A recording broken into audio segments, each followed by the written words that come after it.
أعوذ بالله من الشيطان الرجيم. بسم الله الرحمن الرحیم. اسلامک وائس ٹی وی کے معزز ناظرین و سامعین، السلام علیکم ورحمۃ اللہ وبرکاتہ. امید ہے کہ آپ سب اللہ کے فضل و کرم سے خیریت سے ہوں گے.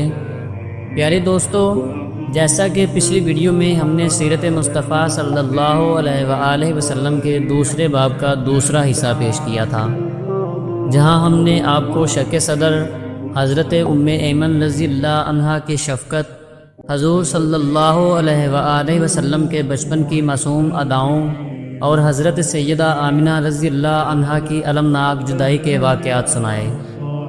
آج ہم اسی باب کا آخری حصہ لے کر حاضر ہوئے ہیں، جہاں ہم آپ کو بتائیں گے کہ نبی کریم صلی اللہ علیہ وآلہ وسلم کو امی کیوں کہا گیا، شام کے سفر کی روداد کیا تھی، بحیرہ راہب کا انوکھا مشاہدہ کیا تھا، اور وہ ایمان فروز لمحے جو سن کر دل میں عشق رسول صلی اللہ علیہ وآلہ وسلم کی شمع روشن ہو جائے.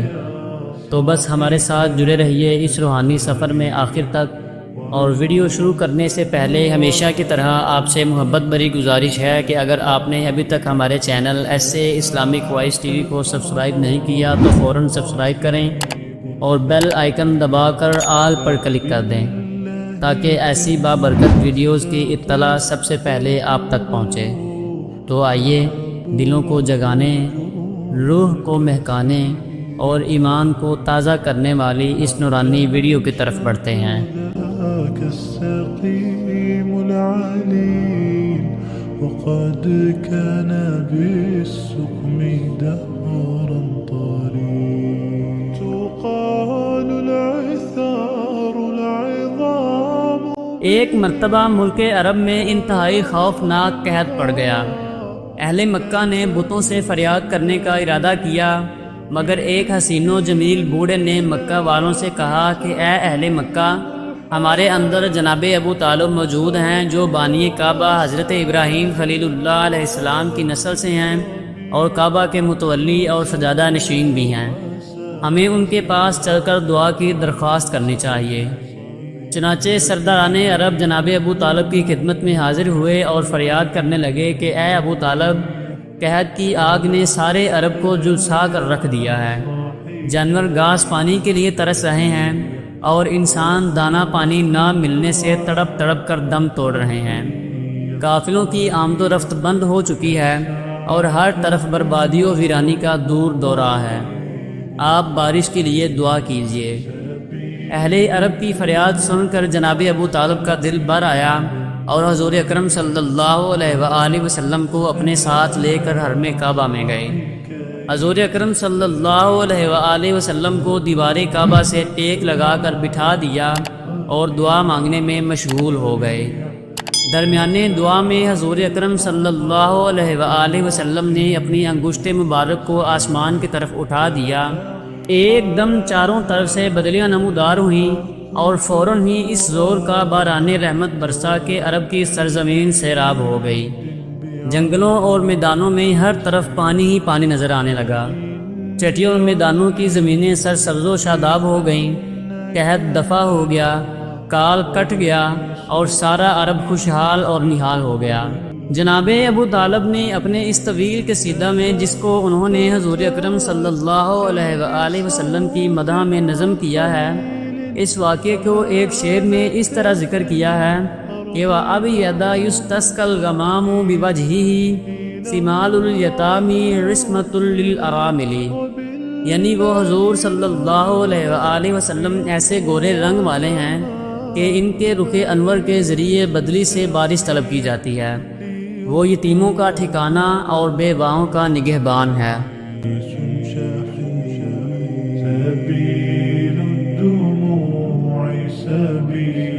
حضور اکرم صلی اللہ علیہ وآلہ وسلم کا لقب امی ہے. اس لفظ کے دو معنی ہیں. یا تو یہ ام القرا کی طرف نسبت ہے. ام القرا مکہ مکرمہ کا لقب ہے، لہٰذا امی کے معنی مکہ مکرمہ کے رہنے والے یا امی کے یہ معنی ہے کہ آپ نے دنیا میں کسی انسان سے لکھنا پڑھنا نہیں سیکھا۔ یہ حضور اکرم صلی اللہ علیہ وآلہ وسلم کا بہت ہی عظیم الشان معجزہ ہے کہ دنیا میں کسی نے بھی آپ کو نہیں پڑھایا لکھایا، مگر خداوند قدوس نے آپ کو اس قدر علم عطا فرمایا کہ آپ کا سینہ اولین و آخرین کے علوم و معارف کا خزینہ بن گیا، اور آپ پر ایسی کتاب نازل ہوئی جس کی شان تبیان لکل شیء، یعنی ہر چیز کا روشن بیان ہے۔ حضرت مولانا جامی رحمۃ اللہ تعالیٰ علیہ نے حضور اکرم صلی اللہ علیہ وآلہ وسلم کے امی لقب کی شان میں ایک شعر لکھا ہے جس کا مفہوم ہے کہ میرے محبوب صلی اللہ علیہ وآلہ وسلم نہ کبھی مکتب میں گئے نہ لکھنا سیکھا، مگر اپنے چشمے ابرو کے اشارے سے سینکڑوں مدرسوں کو سبق پڑھا دیا۔ ظاہر ہے کہ جس کا استاد اور تعلیم دینے والا خلاق عالم جل جلالہ ہو، بھلا اس کو کسی اور استاد سے تعلیم حاصل کرنے کی کیا ضرورت ہوگی؟ آپ صلی اللہ علیہ وآلہ وسلم کے امی لقب ہونے کا حقیقی راز کیا ہے، اس کو تو خداوند علام الغیوب کے سوا اور کون بتا سکتا ہے، لیکن بظاہر اس میں چند حکمتیں اور فوائد معلوم ہوتے ہیں۔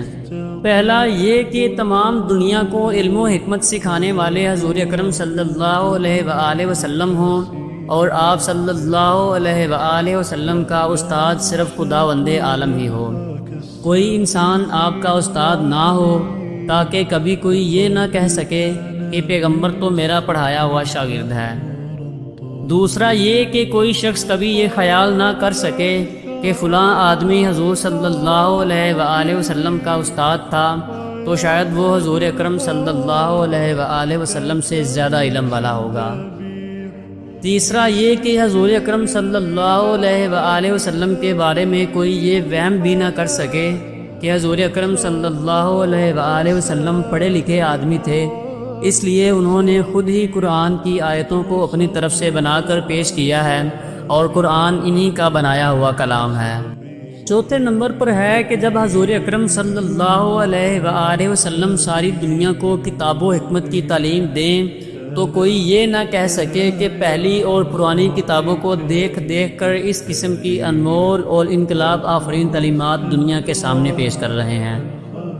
پانچویں نمبر پر ہے کہ اگر حضور اکرم صلی اللہ علیہ وآلہ وسلم کا کوئی استاد ہوتا تو آپ کو اس کی تعظیم کرنی پڑتی، حالانکہ حضور اکرم صلی اللہ علیہ وآلہ وسلم کو اللہ تعالیٰ نے اس لیے پیدا فرمایا ہے کہ سارا عالم آپ صلی اللہ علیہ وآلہ وسلم کی تعظیم کرے، اس لیے اللہ تعالیٰ نے اس کو گوارا نہیں فرمایا کہ میرا محبوب کسی کے آگے ذان و تلمذ طے کرے اور کوئی ان کا استاد ہو۔ يسعك الفضاء الرحيب الفسيح۔ جب حضور اکرم صلی اللہ علیہ وآلہ وسلم کی عمر شریف 12 برس کی ہوئی تو اس وقت جناب ابو طالب نے تجارت کی غرض سے ملک شام کا سفر کیا۔ جناب ابو طالب کو چونکہ حضور اکرم صلی اللہ علیہ وآلہ وسلم سے بہت ہی والہانہ محبت تھی، اس لیے وہ آپ کو بھی اس سفر میں اپنے ساتھ لے گئے۔ حضور اکرم صلی اللہ علیہ وآلہ وسلم نے اعلان نبوت سے قبل 3 بار تجارتی سفر فرمایا، 2 مرتبہ ملک شام گئے اور 1 بار یمن تشریف لے گئے۔ یہ ملک شام کا پہلا سفر ہے۔ اس سفر کے دوران بصرہ میں بحیرہ راب عیسائی سادھو کے پاس آپ کا قیام ہوا۔ اس نے تورات اور انجیل میں بیان کی ہوئی نبی آخر الزماں کی نشانیوں سے آپ صلی اللہ علیہ وآلہ وسلم کو دیکھتے ہی پہچان لیا، اور بہت عقیدت اور احترام کے ساتھ اس نے آپ کے قافلے والوں کی دعوت کی، اور جناب ابو طالب سے کہا کہ یہ سارے جہان کے سردار اور اللہ رب العالمین کے رسول ہیں، جن کو اللہ تعالیٰ نے رحمت للعالمین بنا کر بھیجا ہے۔ میں نے دیکھا ہے کہ شجر و حجر ان کو سجدہ کرتے ہیں اور بادل ان پر سایہ کرتا ہے، اور ان کے دونوں شانوں کے درمیان مہر نبوت ہے، اس لیے تمہارے اور ان کے حق میں یہی بہتر ہوگا کہ اب تم ان کو لے کر آگے نہ جاؤ اور اپنا مال تجارت یہیں فروخت کر کے بہت جلد مکہ چلے جاؤ، کیونکہ ملک شام میں یہودی لوگ ان کے بہت بڑے دشمن ہیں، وہاں پہنچتے ہی وہ لوگ ان کو شہید کر ڈالیں گے۔ بحیرہ راب کے کہنے پر جناب ابو طالب کو خطرہ محسوس ہونے لگا تو انہوں نے وہیں اپنی تجارت کا مال فروخت کر دیا اور بہت جلد حضور اکرم صلی اللہ علیہ وآلہ وسلم کو اپنے ساتھ لے کر مکہ مکرمہ واپس آ گئے۔ بحیرہ راب نے چلتے وقت انتہائی عقیدت کے ساتھ آپ کو سفر کا کچھ توشہ بھی دیا۔